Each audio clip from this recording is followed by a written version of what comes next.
So, Mauricio, we've got Sami Zayn losing to Drew McIntyre for the 10th time in a row. 0-10 lifetime, 0-3 this year. Beaten down by the bloodline afterwards. Jey Uso tries to help. He's beaten down also. We got multiple DQs. It's the feel-good episode of the summer.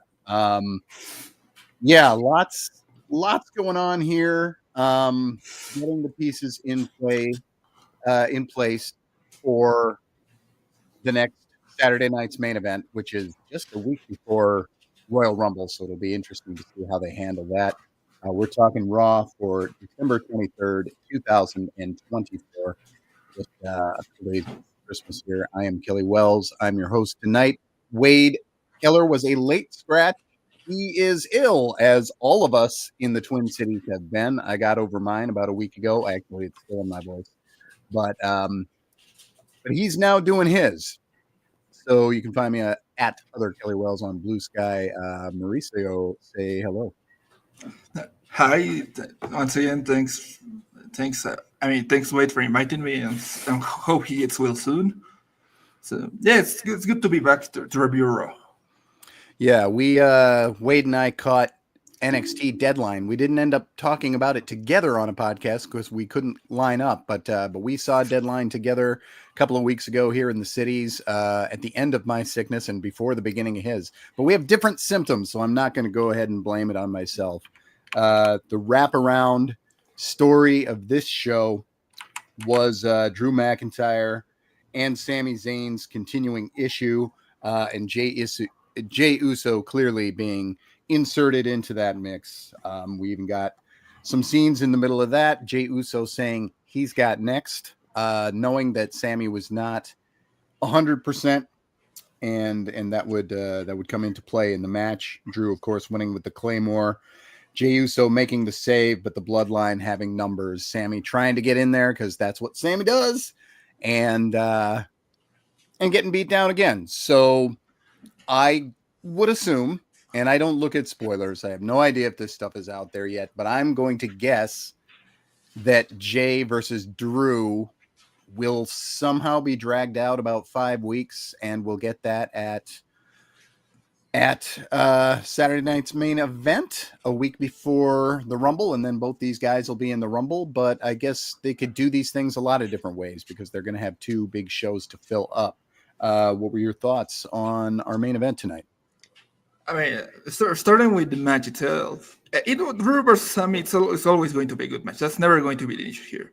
Like you said, Sami has already lost like his 10th time already. His story beat with Drew is that he can't beat him. I don't know how it happened, but he can't beat him. I'm looking at where we're going here. It feels like we're sort of building to not necessarily a bloodline civil war like we did at Survivor Series, but the Drew McIntyre is joining essentially the bloodline by teaming with them. Sami and the Usos are the babyface team. Seth Rollins is in this position where he's still a babyface, but it feels like I feel like he'll eventually end up on Drew's side just to be against Roman Reigns. So looking at how they are booking this storyline, like you said, I think Drew versus Jey feels it's very good match for Saturday's night main event. This match that both guys are over, they've had tons of matches over the last 2 years. It makes sense.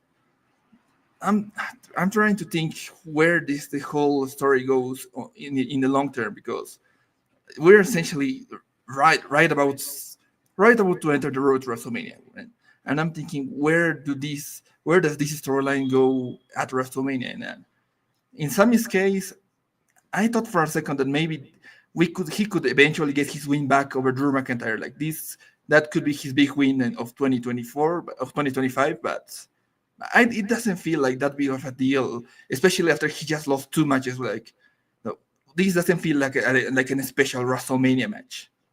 So what I'm thinking goes on here, like Drew McIntyre I think he's above Sami Zayn. He's proved it tonight. He proved it at Saturday night's main event.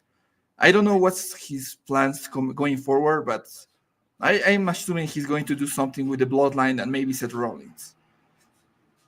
As for Sami, I'm stuck thinking like I feel like he's going to still be involved in this story, but I'm not sure where exactly he fits. Unless maybe you could pull Kevin Owens, who is sort of he turned heel because of the bloodlines of Roman Reigns, so you could get him involved and do something with him going into the Rumble and going into WrestleMania. I don't know. What do you think about that? Yeah, I'm interested to see where Sammy falls here too, because he is the guy who seems to be his turn to be taking all these losses. So I know that Sammy's essentially Teflon. I know he's largely defined by those losses, and he does and he gets something. He always rises out of the ashes of those, but I don't know where he ends up either. He could easily end up with Kevin Owens, of course, as a dance partner, but that happens all the time. So how often do they want to go there? I guess is the big question. Don't remember if they've gone at WrestleMania, because the older I get, the more I forget where these matches have happened. But they've certainly had their chance against each other. Dan in the chat said, I guess no Patreon link tonight. So as late as this came together, unfortunately, that is not something we got figured out. I'm sorry about that. Fan Blast said in the chat, am I the only one on New Day's side? So what? They said some mean things in anger to their bro. It happens. They didn't beat him down. Ain't no cause for everyone getting all out of pocket. Dan says, I'm with New Day. This whole crowd booing is ridiculous. I'm not somebody who accuses companies of piping in crowd noise very often, but I will say it sounded like piped in crowd noise at times tonight. I'm very, very surprised by the level of vitriol that is coming from the crowd in this New Day story. I thought it was amusing. They used Kofi's mom and then had her walk out without the hug, as if they wouldn't have talked about this before she got to the arena. They never made a point to talk about this before she sat down and then was in that awkward position. I guess I like what they're doing, but as Fan Blast says here, they said things out of anger to their bros. Yes. So anybody can have a bad moment like that. I guess, is it a bigger issue of this company? I don't want to say miscasting heels and faces, but making baby faces and making heels often right in what they're arguing. So I don't know if that has to be a problem or if it's just interesting because it's more challenging from a fan standpoint. But that is, I don't know. I think that this is pretty interesting as well. Dan adds, thought she was going to slap him. I thought about that too. And the only thing I thought was, how much is she going to hold back, because it is indeed her baby boy. But I thought that maybe that would happen as well. Mauricio on tonight's New Day beats, as well as that New Day story in general. And then Ozan will bring you on. Yeah, so on the whole New Day storyline, I've been a huge fan of the whole thing. Like Kofi and Woods, in terms of the performance, they've been more or less the stars of the not the stars of the show, but the highlight of the show for weeks now.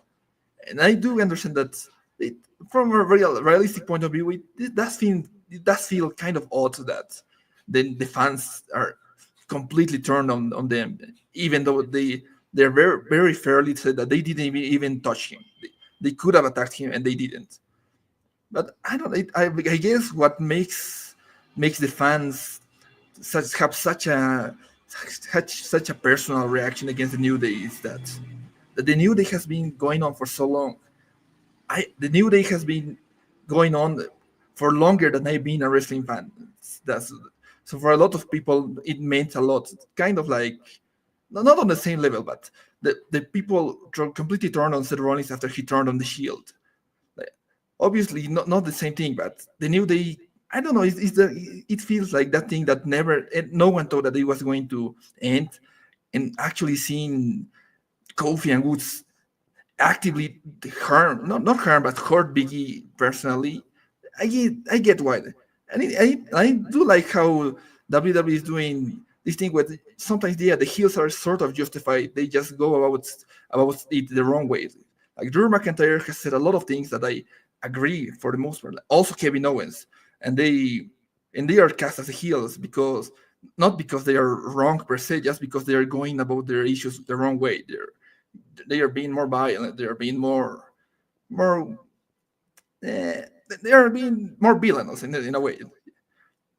Then, but I do like how not all stories are black and white. Like it's cool to do a black and white story. Like Cody versus Roman was the big hero versus the big villain, and nobody had an issue for against it at WrestleMania. But it's also cool to do this stuff that is more of a little more shades of gray in your stories. Well, we still have a lot of black and whites. Sorry, continue. Yeah, I mean, I go back as a fan to 1989, and there were no stories in grayscale at that time. Everything was very black and white in that particular golden era, or whatever you want to call it. It was all faces and heels, and if fans did not play along, they would pipe in the crowd noise until the real crowds would follow. Ultimate Warrior wasn't getting over, so they just pumped in as much crowd noise as they could, and all of a sudden he was coming out to deafening noise. Yeah, if they wanted it to happen, it would happen. But I always wanted a little bit of shades of gray too. I don't know how much you want, and I don't know how much you want at the top of the card, but it's something that I always found interesting. Brock Benningfield in the chat says, keep in mind, Odyssey Jones was supposed to be a part of this. I wonder how the story was originally planned to go. Yeah, we forget about him because he's such a blip on the radar of this company now. I cover NXT, and he was there. He didn't get to do a lot before he was called up. He got injured once or twice, I believe. And I don't know how much we're ever going to know about the bad behavior and everything like that. But yeah, it's too bad. It seemed like it was going to be a star-making turn for him, and now he'll be, I don't know, on the scrap heap of history, maybe. I certainly wonder how that was supposed to go. Dan adds 10 years is a long run consistently. Indeed, these guys have been a tag team longer than the Hart Foundation were, longer than the Rockers were, longer than Demolition. All the teams I cheered for as a kid, and it feels like it was such a big time of my life. Yeah, they've been doing this longer than that, so cool to them. And then there we go. Dan said 2 weeks on the main. I think that is about what Odyssey got. I would have to look back to see how accurate that is, but he was not there long before it was over. All right, let's bring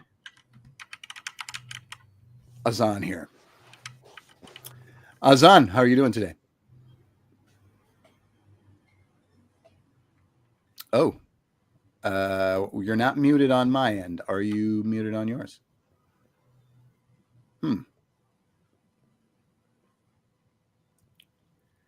Okay. Mauricio, you're not hearing him, are you? Yeah, I'm not hearing him. Okay. Well, maybe we'll check into that, see what's going on. Okay, so for now we'll move on. Janaid says, hi, Kelly and Mauricio. Solid Raw tonight. I really like the developments with New Day. The Ray backstage segment was a highlight for me because unlike everyone else, Ray was giving them a chance. I actually thought that was interesting too. Ray, it was backhanded, of course, but it was it was as much as anybody has tried to see it their way before he moved on. Then of course they tried to force a New Day sucks chant. So they tried to get a little too much out of it, but I thought this was a decent enough way to use Ray to move the New Day story forward. But I wonder, what is the height of what New Day can do in this role? Are we going to see more tag team championship runs from these guys, Mauricio? I assume so. After the New Day turn happened, like going into it, I assumed the New Day was going to end in some way, but my thought was that Woods was going to separate himself and have a single run and lead to a title run, because that's a lot of the things that they mentioned. But now that the Kofi and Woods are still a tag team, it makes sense for them to go for gold. I don't know when, maybe at WrestleMania, but I'm assuming that's the plan, because they just crowned babyface champs. Like the Judgment Day, it feels like they just lost the belt so we can have babyface champions that the New Day could beat at some point. Maybe it will be a WrestleMania, because that's where you're going to get the most people and the most hits. But on the long run, I'm not sure. Like I'm happy to see the New Day be the talk of the town once again. They are the most overact. The people are hating them as hard as they can. But I also wanted to see where Woods would go as a single guy, where Kofi would go after as a singles guy. And while I'm happy where things are going, I also wish to know. I wish I could also get to see the singles run of these guys. It's going to be cool to see them win tag goal again. But maybe something different would have also been cool. Yeah, it would have been interesting to see what they did with singles runs for these guys at this point. Certainly, they've both gotten theirs. Kofi going as high as you can go, very briefly, but he was there. And Woods, I guess the King of the Ring would be the biggest thing that they did. But at the beginning of this, I remember these guys were coming out and saying they don't ever want to split up. They don't want to split this team up. They don't want to have somebody turn heel on this team. And they sort of broke that. And they had two of them turned heel on one, but they're keeping the team together. So maybe they haven't broken their promise that this team would never break up. But I just think it's interesting that they said they'd never break up, and they are having one of the longest tag team runs we've seen, and really ever, but certainly in a very long time. Junaid said Ray actually had a realistic reaction where he just wasn't just shunning New Day like everyone else because they were very angry and mean towards a beloved man. But New Day don't think they did wrong, so we're pushing forward with a heel run for them. Yes, and that kind of goes back to what we were talking to.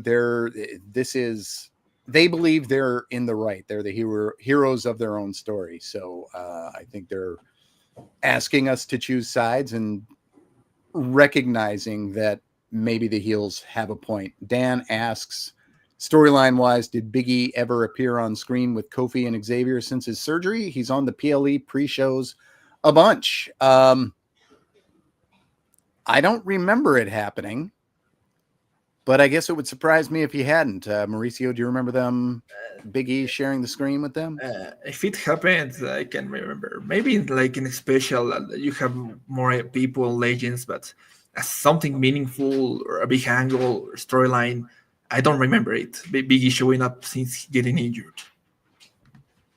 Okay.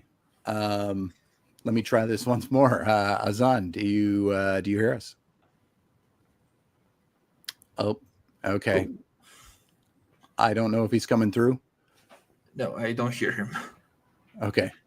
It must be those Bluetooth settings he's got, because, yeah, all our settings are good to go. We're ready to hear. Okay, so let's move to one of these other matches. All of them bangers. Lots of 3-minute specials tonight. Damian Priest and Dominic Mysterio.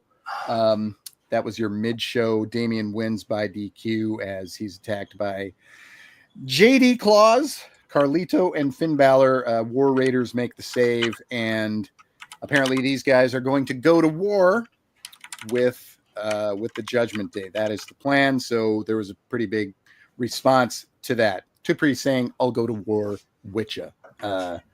So that we get next week on the final show on USA before we move this thing to Netflix. Yeah, on that match, on that angle, and Damian Priest, where he is in general, because he certainly was at the top of things for a while, and it seems like they're not ready to totally cool him off just yet. I'm so over the Judgment Day and Damian Priest feuding. When it happened, I thought it was a cool moment. Damian Priest finally feels like he got over like an actual cool baby face, and it was good. The match they did that match in Berlin, which was Priest and Rhea versus Leap and Dominic. I thought it was genuinely great. I think it might have been my match of the night at that show. But it's been so long since that point, and I don't feel like we have gone anywhere with this story. I'm tired of seeing this. This feels like the third or fourth time we have seen Dominic versus Priest. I I I don't really have any thoughts. This was a fine segment. The match was nothing really. It was 3 minutes and a DQ. And the post-match angle was decent, but how many times can I see the Judgment Day beat Damian Priest down for it to stop meaning anything? I'm happy that Priest is over, but I think I'm really, if anything, I want him to beat Finn Balor and just move on. If this reaches WrestleMania, it feels like such a waste of Damian Priest getting over after his title run. You certainly don't seem to be alone here in the chat. We've got Brock saying, come Netflix, separate Priest and JD. Dan says, so bored of JD and the internal arguing. And Brock adds, and separate Rhea and Liv as well. Yes. Tonight was a study in stuff that's been going on a long time with Rhea and Liv, Priest and Mysterio, Gable, Otis and Tozawa against and Gable and his faction. Lots of things we've seen for a long time. Even we're not getting long with Karrion Kross's faction versus what we got going with the Wyatt Six, but we're not at the beginning of that either. So lots of long form stuff. Great. I want to see some, but we've certainly seen a lot of it. I guess that scene for me, the one thing that was semi-amusing was how Finn and Liv wouldn't talk to each other. Finn was just wrestling in a championship match, so maybe a scene like this is a step down, but at least they got something out of this scene. Janaid says, War Raiders seemed more heelish a month or two ago, but now they seem to be in the process of being more relatable, chummy guys, reminiscing with Damien over their Ring of Honor days. They're good in the ring. They are, and it's too bad that they've never been strong on the mic. I thought that was going to come along a lot more than it did in NXT. Ivar's not great. Eric's real rough. I still want to call him Ray. But they're just so flat on the mic. And I know that's why they've never taken, I mean, they're the champs, but that's why they're not like a long-term, always at the top of the division sort of team. I like the idea of relatable chummy guys for these guys, I guess. But Dan says, War Raiders are bikers now? LOL. Brock says, Ivar's voice doesn't match his presence. Yeah, I guess that's true. On the last segment, Darrell said Priest had to be propped up when they put him in a main event feud. I think he's cool, but his level is top of the mid card, bottom of the top of the card. But we need to see him in something new. Yes, he did have to be propped up then. I thought that the most heroic he ever looked was in losing the championship. I thought that was one of the best nights of his career so far. And I thought that he really might be able to do it on his own then. But I'm with Darrell here. I think that he's probably going to top out at that.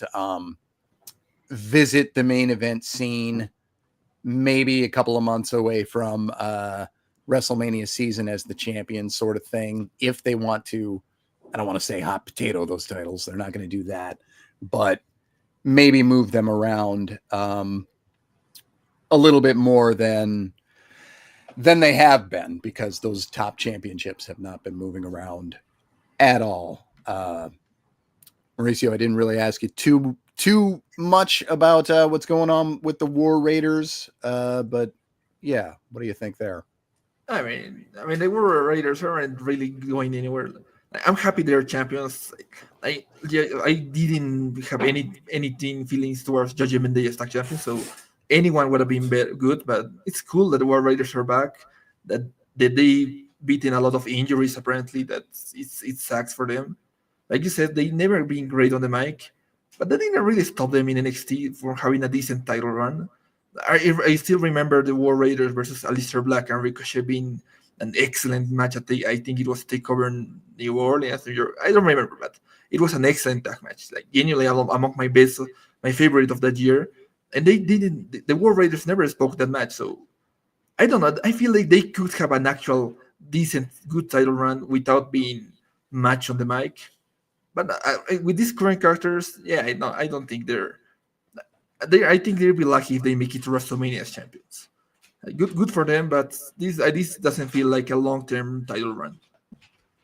Yeah, I agree. I don't think they're made to hold them until then. I think they'll figure out something bigger to do with them at that point.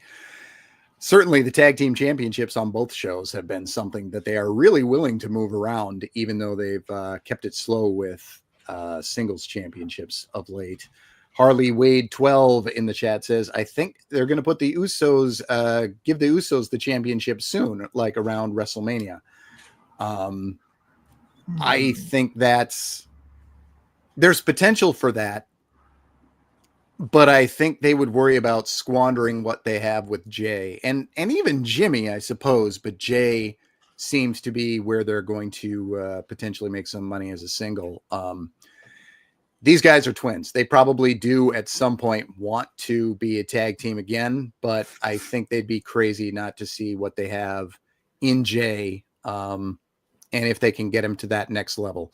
And I don't know. I feel like he's somebody who could be a big deal, but as I've said on a couple other podcasts, Jay is for the kids. And sometimes those guys have a hard time reaching that top level with more hardcore fans, if they matter. So I guess on the Usos and their championship hopes. Yeah, I mean, the Usos, I like. It's tough because yeah, the Usos are going to win the tag team championship at some point. Like it's going to happen, and I don't see a world where the Usos don't win tag titles again at some point.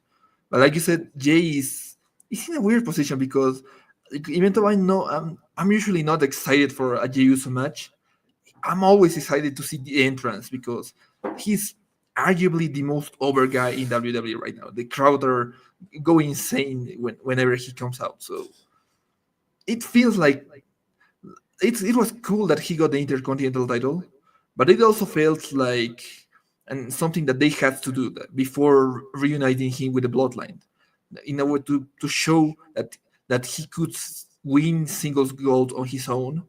But they also didn't want to commit because Braun Breaker is having a good run, so it was a short run with just one title defense.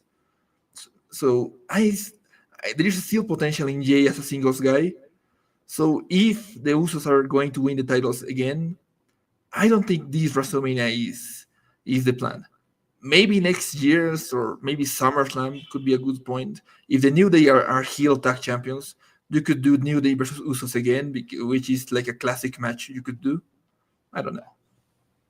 Yeah, I don't think it's probably in the cards for that to happen this year either. I just don't feel like 4 months is a long time. 3 months and 1 week is less time, but I guess that's what we have. You could get them together between now and then if you really, really wanted to. But I'd be interested to see if it was out of necessity and that's the way they get the guys on the card, or if they really have to do it because I don't know. Darrell says, no way they put Jay back into a tag team when he is a top 3 merch guy for a year and a half. Teams like the Usos and New Day title days are long gone. This New Day refresh is okay for them to stay on TV. Yeah, I'm with Darrell again here. So I think they'd be crazy to not try this at least for a while and see what they've got with Jay. I mean, obviously they've got a guy who's moving a ton of merch, but to see if they can make him a top champion. I don't know that he's there, especially in this day of long title reigns and fewer guys getting a chance with the title, which I don't mind right away. Junaid says, Jimmy said he wants to go for singles gold. Jay is so popular right now. Jimmy is better on the mic, but we haven't seen him test these skills in a singles feud. Give Jimmy a chance to explore singles. Yes, and give him a chance to do that away from all the same storylines he's been part of, because everything's been so semi-connected to Roman and Jay that he's not gotten to spread his wings all that much. We didn't see Jimmy on this show, Mauricio, but that of course is a good point. And where do you think Jimmy fits into everything? I have a tough time with Jimmy because once again, he hasn't really have a lot of chances to do single stuff. He, even after the Usos broke up, Jimmy essentially became like the guy that people beat before facing Roman Reigns. That was his role. So because you couldn't beat Solo Sikoa for the most part, so yeah, Jimmy just was there to eat pins against whoever was the babyface of the month. So like you said, Jimmy has never really had a storyline outside of the bloodline. Jay has. Jay moved to Raw, won the tag titles with Cody. He just had a feud with Braun Breaker, with Damian Priest, with the Judgment Day. He did all of that stuff away from the bloodline. Right now, I'm not sure if there is a chance for Jimmy to have a proper singles run, because I'm not. It feels like we are already reuniting the bloodline, the original bloodline. So I'm not sure if Jimmy is going to get that chance. And the only real big match that he got as a singles guy was the match against Jay at WrestleMania, and that was very poorly received. So, like, I don't want to completely discard Jimmy Uso, but I'm not particularly excited to see him have a singles run. Like, good for him, but no, I don't really care that much. Sorry for him also. Yeah, I don't like die on the hill of Jimmy Uso by any means either. I got into these guys a lot as a tag team. And then now I get into Jay's appearances, and then his matches are fine. It seems like Dan's with me here. Dan says Jay was only good when he was fighting with Roman in the beginning, a la main event Jay. Certainly his stuff was pretty inspired there. He knew that was his shot in the main event. So he was really bringing it. And I think he's committed to staying over as the character of main event Jay Uso. But I think what we've gotten in the ring is as much as we can expect at this point. So I don't know. Jonathan Ertl in the chat says, do they trust Jimmy considering his past issues with the law? There's always that question. You don't want to be in a Rob Van Dam situation where a guy's been given a championship, has the company on his back, and then he makes a decision that obviously gets him in a lot of trouble, and you've got to rush to strip him of those titles one way or another. In Van Dam's situation, he actually had 2 of the top singles titles, and they had to do that. I don't know if that feeds into it. Not that Jimmy would ever be trusted on the level of top championship like they were trying out with RVD or but I mean, Jeff Hardy could be a good cautionary tale if you want to bring that up. But it seems like those are on different levels. But Jimmy certainly has had his issues. I won't speak for the company and say whether or not they're gun shy about that. But if he never gets a big push as a single star, I guess I'm not going to act surprised. So there you go. Another feud that is, I don't know if it's past its due date because a lot of times they skip these guys on TV to try to keep that aura there. And I guess the question is the aura still there? Dexter Lumis versus The Miz. This was your other DQ of the night. Lumis winning when Authors of Pain attacked. Karrion Kross and Scarlett attacked. Of course, the Wyatt Six made the save. I mean, even if you didn't see this match, I think everybody could guess how it was going to go and what the story was going to be.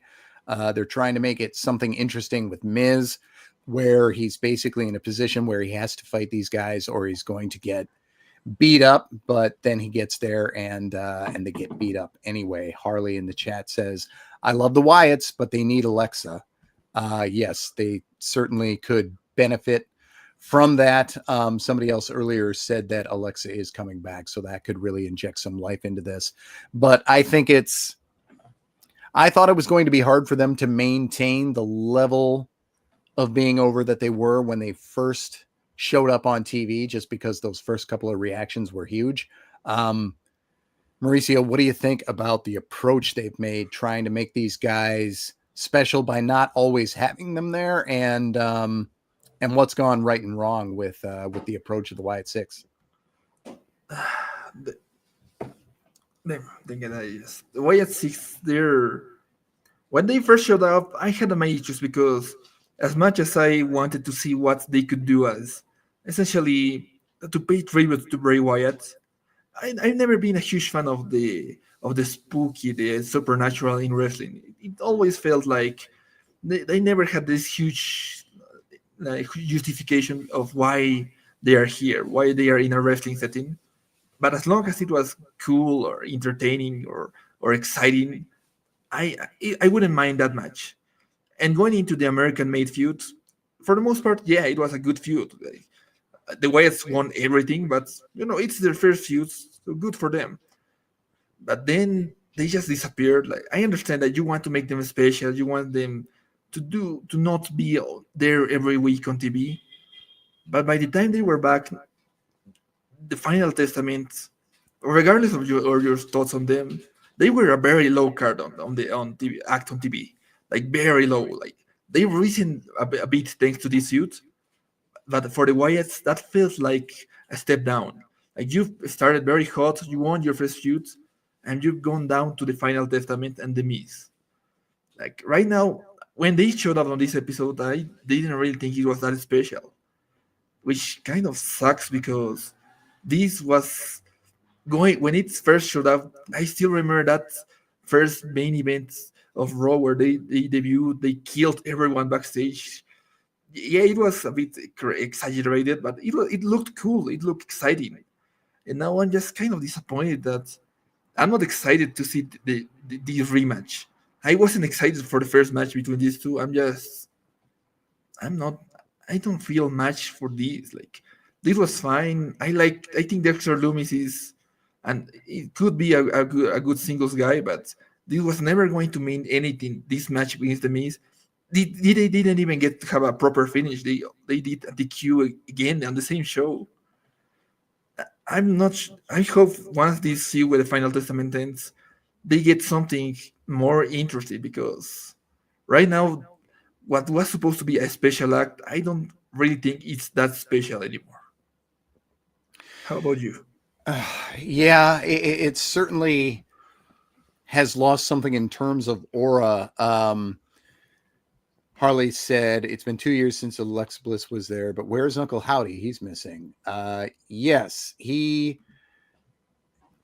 I know they're keeping him off TV to try to make it seem more important when he's there. And I guess the question is if he's a big enough deal for them to do that with. I like the work he's doing a lot as Uncle Howdy. And there you go.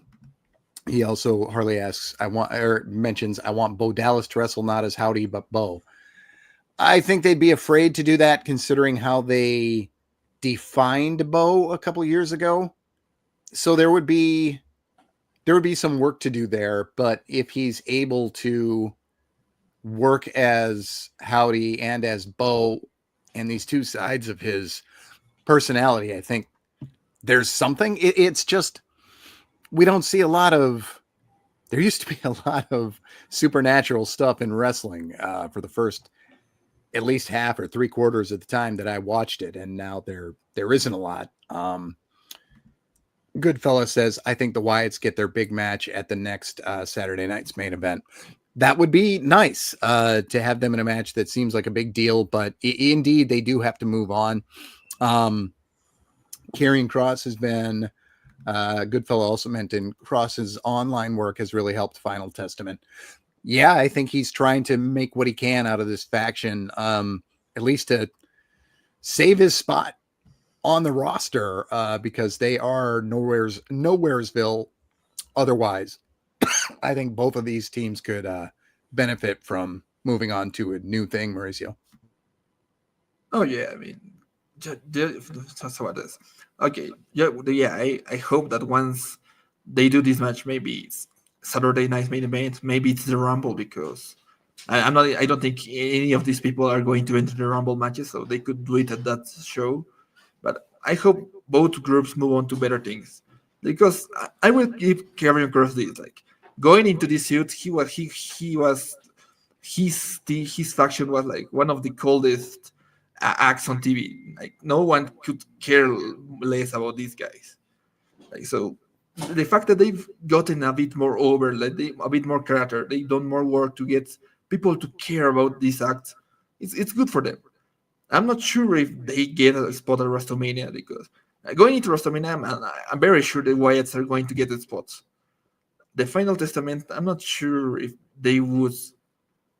They did at this year WrestleMania, so what do I know? Maybe they will get something bigger, but yeah, I'm not sure where did they go here, because they are not winning this year. I would be so shocked if they do. So going from a loss, I don't know where the big next storyline for them is. I just hope for the best. I think that the absolute height of what that faction could do on WrestleMania weekend, of anything in the absolute realm of possibility, is Karrion Kross winning the Andre the Giant Battle Royal. I don't think he will. I just think that is the best case scenario for them on that particular weekend. Goodfella says, definitely need that Wyatt's entrance at Mania. It would go crazy. Yes, Mania will be full of people who know the act and are ready for the act. So keep it warm enough that that people are ready to explode for that. Because Bray had some pretty good entrances. I like the one with the zombie scarecrows the most myself at Mania. So that was pretty cool. And Harley says, imagine the fans singing that song. Yeah, that would be cool. Harley also said, Wyatts need to be in PvP or Rumble. Yeah, did they all get Rumble spots? The Rumble used to feel so big, but now the roster's huge. Yeah, no, I wouldn't put none of them in the Rumble, because it's for a title match, and I don't see any. They've never really shown any interesting titles, so yeah, I do the match at the Rumble, but don't put any of those guys in the Rumble. Let's save some spots for people that can actually win. Yeah, I actually would be surprised to see any of them in there. Maybe they do Uncle Howdy and nobody else, but it just seems like an odd spot for them. The rules for them are so much different than every other act on the show, which is why it's so interesting to talk about them and the spot that they have. Perhaps less interesting is Akira Tozawa versus Chad Gable. We won't linger on this very long. Chad Gable wants to take down his entire old faction, which is, I mean, I guess it's Akira Tozawa and Otis, because he's not going to wrestle Maxine Dupree. Otis attacked him after the match, and we are getting that one. Is that one next week? Yes, They announced week. for next week. Yes. So this is a match that would have been pretty warm when Otis was in the middle of will he or won't he turn babyface and walk out on this guy.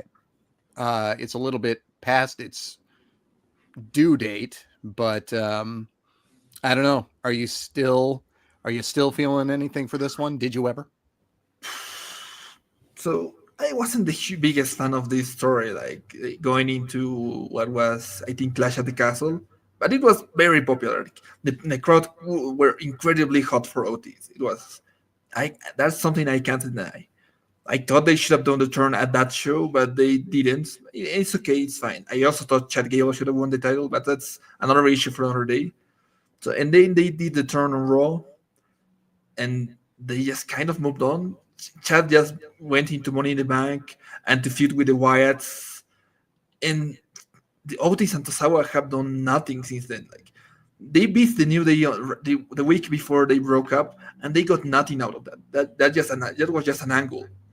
Like, Otis and Tozawa, we are like 4 5 months since this group broke up, and it feels like they're moving Chad Gable to SmackDown, and they want to what how they say this to finish this is a loose screw, like something they want to end, a loose end that they want to finish to take care of right before they moving Gable or Otis to another brand.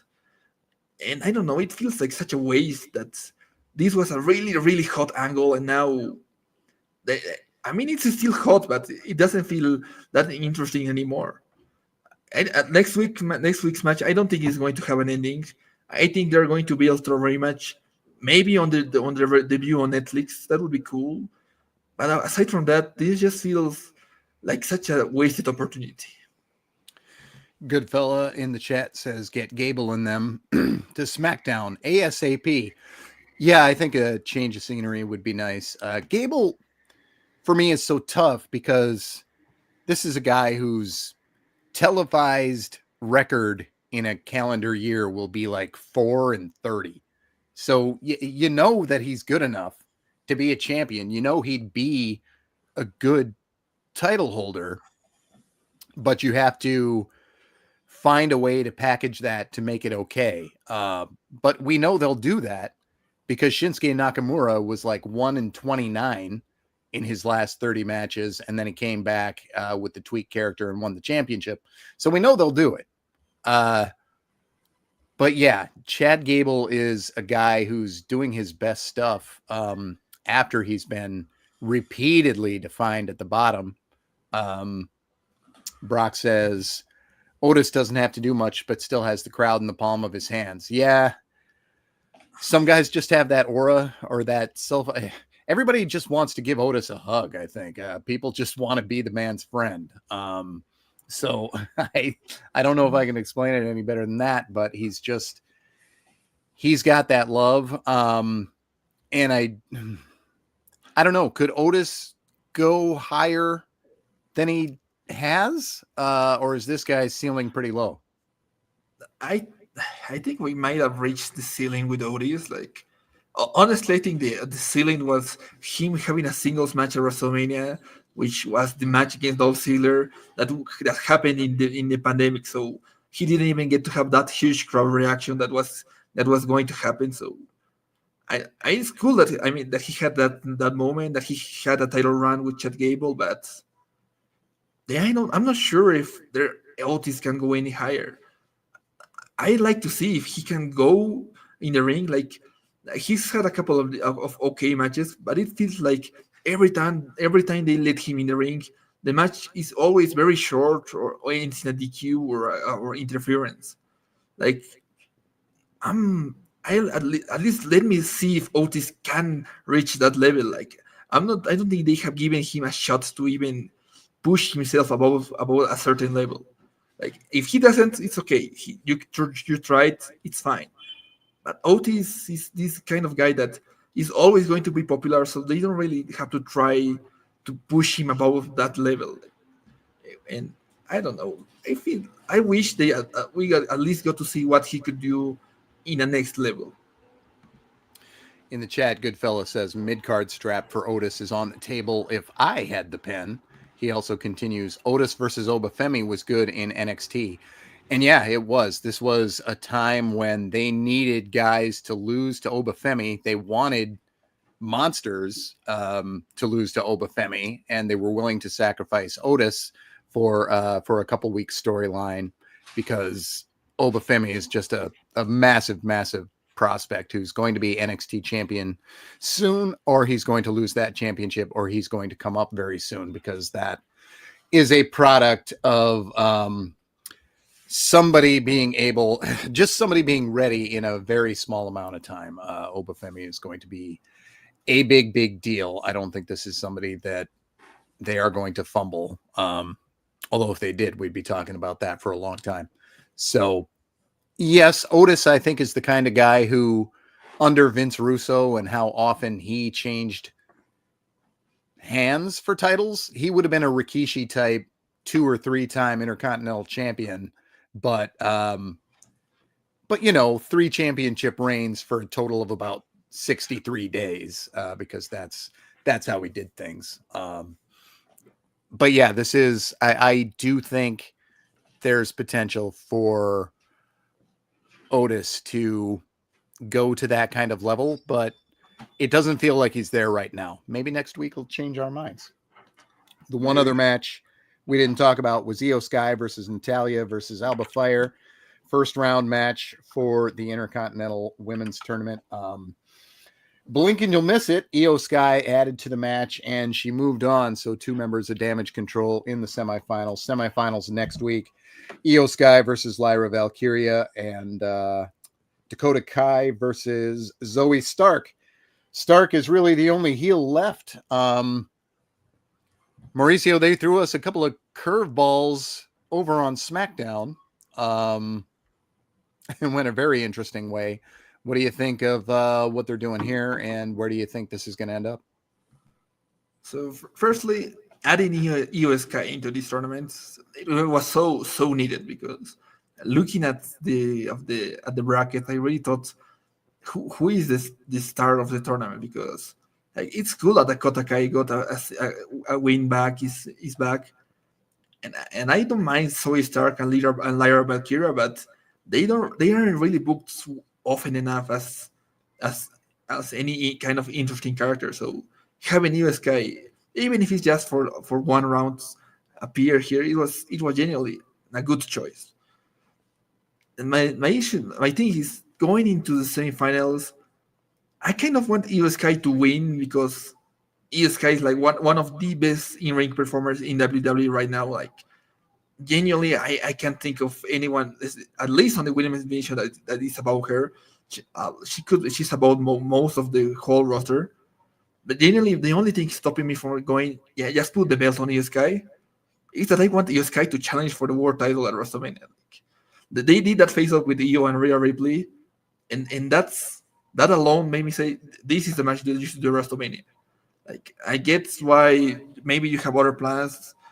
There are rumors that maybe we're going to get Becky Lynch back, we're going to get Charlotte Flair back, which is fine, but Io Sky feels like it feels like she came out of her title run, and they should have kept her as a singles guy, like as a singles star. Like, she jumped into the tag division because Dakota got hurt and Asuka was also hurt. So and then just that match she had with Bianca Belair on Raw, that was a reminder that, yeah, this is one of the best performers on WWE TV, even as a tag wrestler. And as much as I want Io to just win all the titles, I think if she wins this Intercontinental title, she won't be challenging for the world title, and that's something I actually want to see even more. Like, Io and Rhea Ripley had a match at NXT. I can remember. I think it was a special on TV a long time ago, and it was an excellent match. So if I'm not putting the belt on Io Sky, out of the other 3 options, I'm not quite sure. Like, Lyra Valkyria could be an interesting choice, because she's a former NXT champion, and I think you want Chelsea Green is a heel, so you put one of the belts on a heel. So maybe for balance, you put the other on a baby face, which would mean either Dakota Kai or Lyra Valkyria. And maybe since she also has that connection with Becky Lynch, you could do something with Lyra winning the belt, and maybe once Becky is back, do something with them. Because right now, assuming Io doesn't just win the whole thing, Lyra Valkyria would be my next choice. Probably beating Zoe Stark to have a heel in the finals. What about you? Yeah. So I'm okay. So people who follow PWTorch NXT and the lengthy time that Dakota Kai was there, or if they've seen me on I've done a lot of shows with Wade.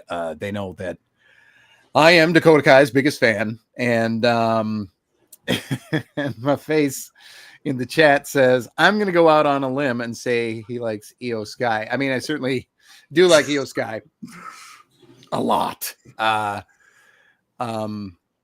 But Dakota Kai has been a longtime favorite of mine and is my emotional favorite here. And I would not be shocked because it's never quite been the time to put the championship on her. There are at least 2 times that I thought the championship was going to go on her in NXT, and it never did. She has never won a singles championship in this company, and she's been there a long time. A lot of injuries, but she's been there a long time. And I would not be surprised if she kind of got a token first run before maybe losing that to somebody like Zoe Stark down the road.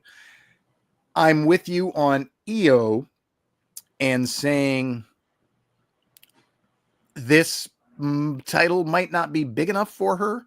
It depends on how big of a deal they want to make that secondary championship, because we know they put secondary championships on men that they think they can maybe move to that world championship level. It certainly seems like that is what they've started to do there again, rather than make it a mid-card championship.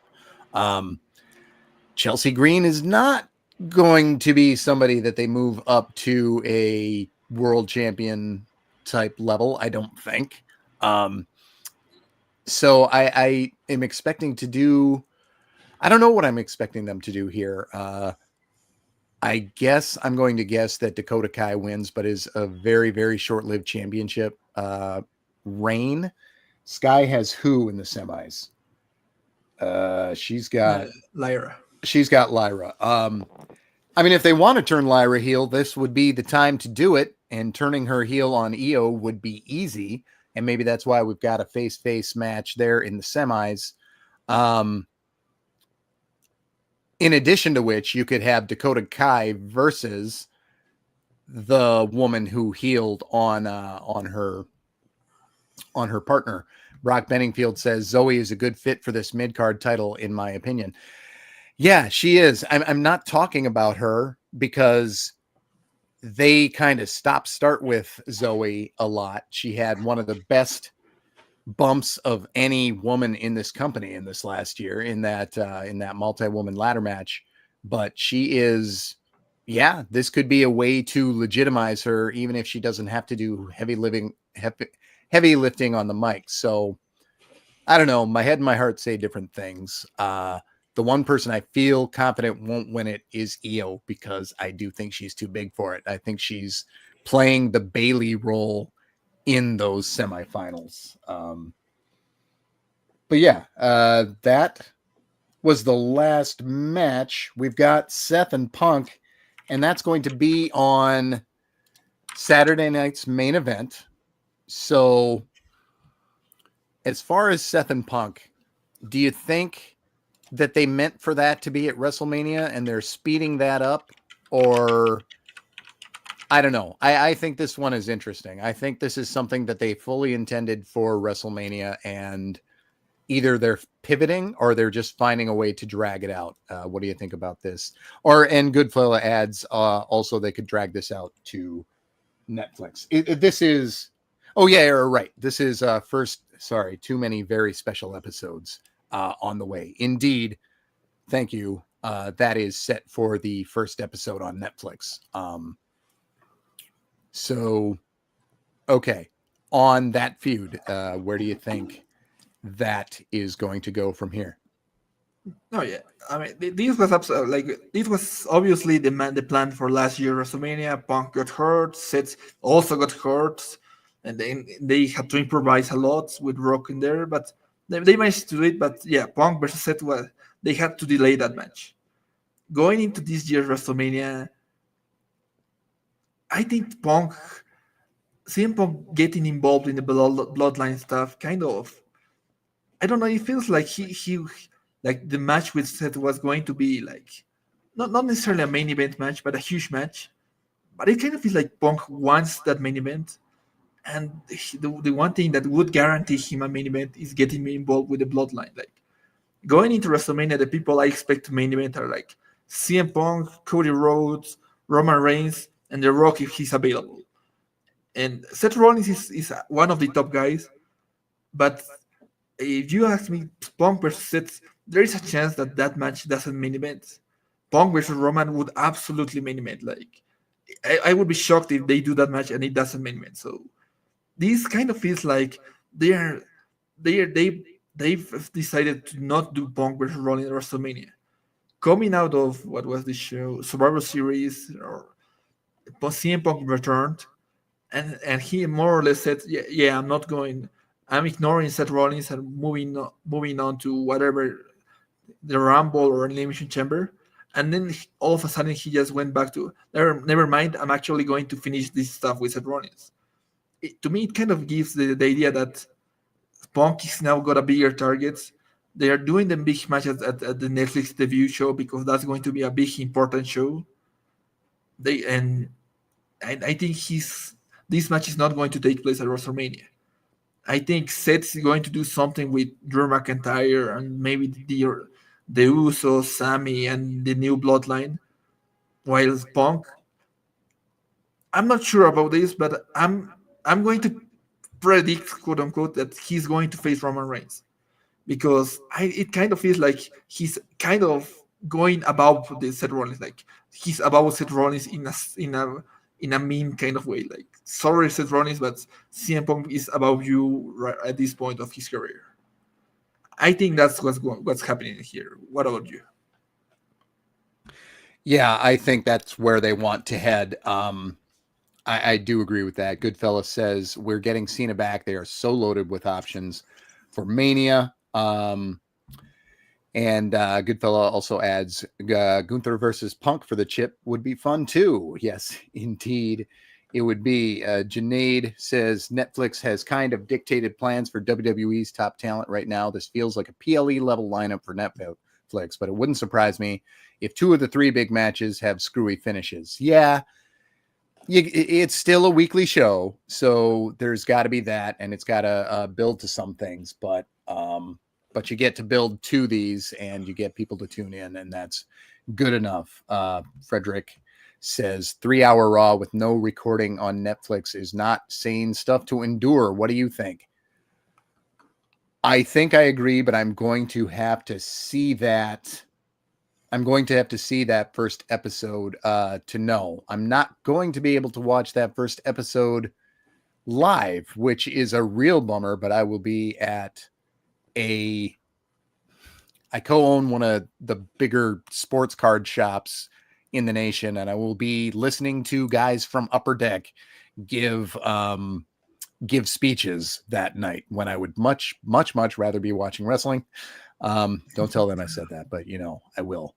So I don't know what they're going to do for promotional consideration. I don't know what they're going to do on those Raws. I have loved the 2-hour Raws. I'm sure the wrestlers, some at least, are excited about the 3-hour Raw because they're more likely to be on TV.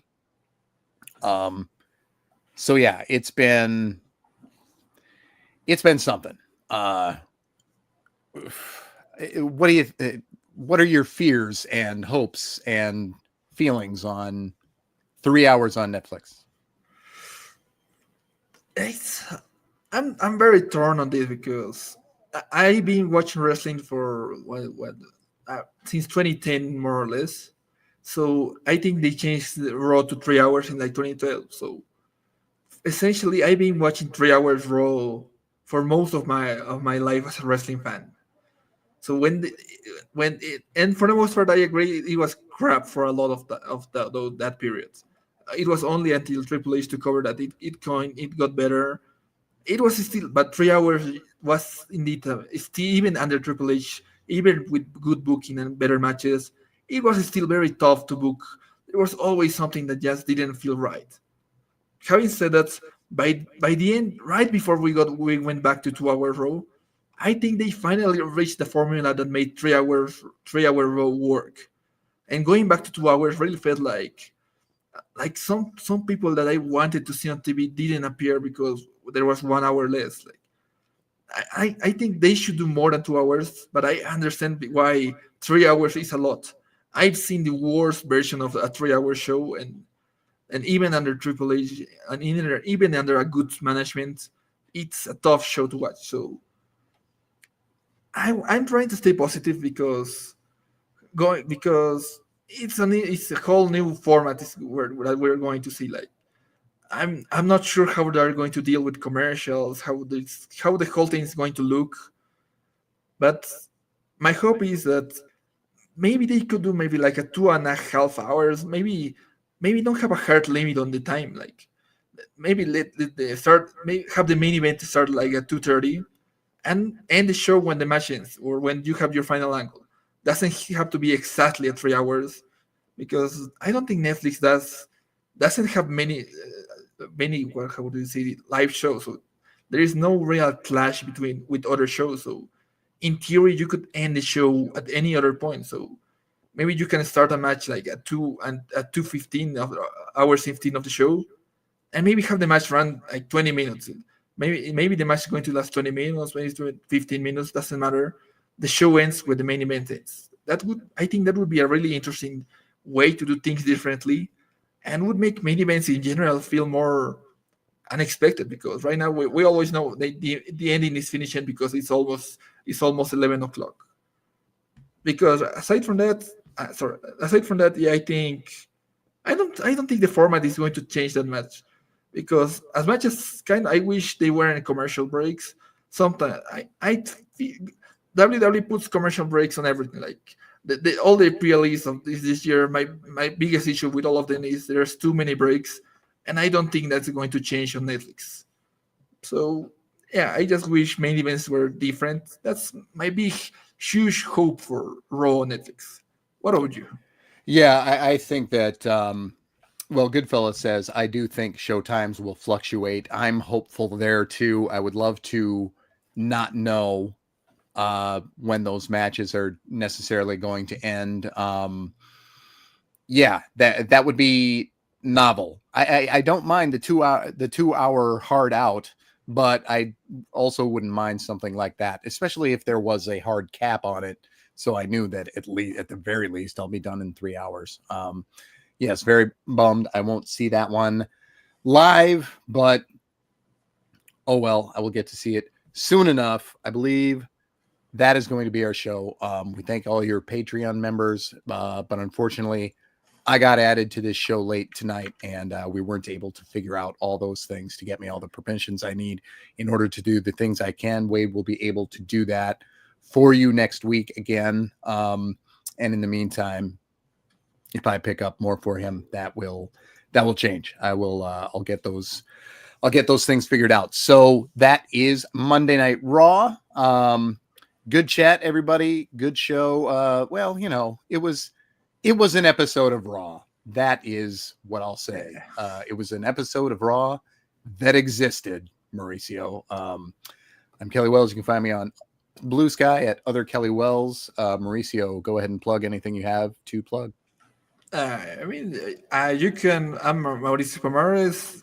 I go by Pomer Wrestling on more or less all the main social media platforms, but I'm currently mostly on Blue Sky. So yeah, just check my Twitter. I post a lot of match cards for the week. But aside from that, I just write alt reports for Raw on PWTorch.